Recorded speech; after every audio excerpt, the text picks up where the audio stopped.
Pray. Dear God, we thank you so much for this morning, for this day of celebration. And God, I pray as we read your word that you will open our eyes and our hearts and our minds to hear what you have for us. Amen. Okay, so I know you're probably thinking, why in the world does he have an Old Testament text? Yeah. Because the New Testament, it's all about Jesus. In the Old Testament, there's no Jesus in the Old Testament.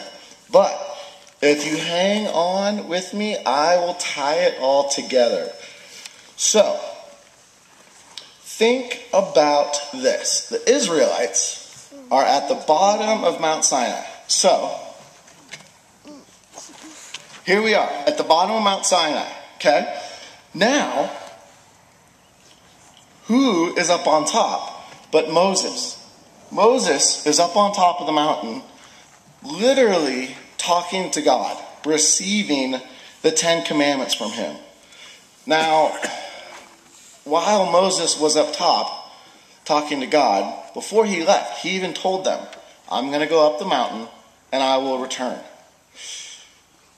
The Israelites, they became restless. They became nervous. They didn't know what to do. So what they did is they made a golden calf to worship. They set up this calf, covered it in gold, set it up on a pedestal, and began to worship this golden calf because this represented strength. But God's right there. And here they are down here worshiping an idol that they made. These are the Israelites, remember, who had just seen the plagues in Egypt, who had walked through the Red Sea, who God had protected over and over again, but yet they got restless. They got scared. Now, I'm not faulting the Israelites at all. They kind of get a bad rap in the Old Testament because they keep continually messing up and messing up and messing up. But you know what? We all do the same thing.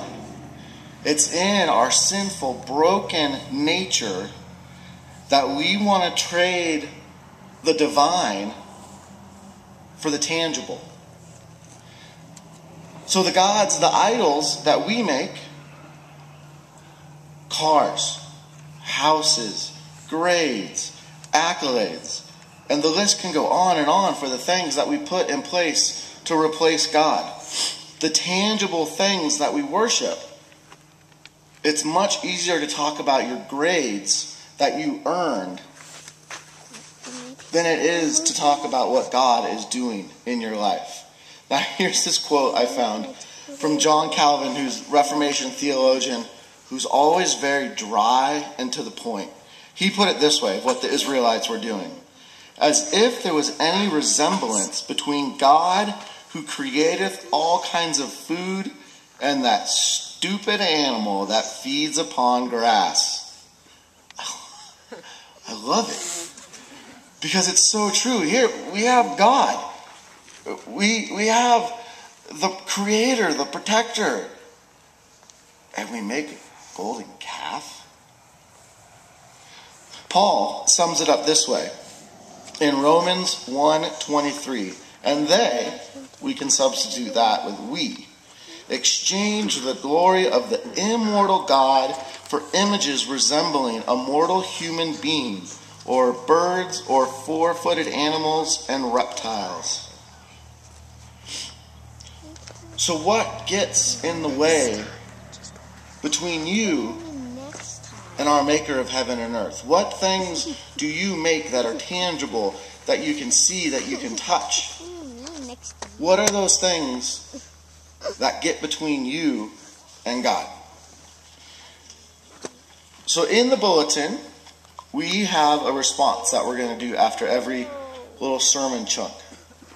So, on this Resurrection Sunday, we cry out, "Forgive us, Lord, for creating idols that separate us from you."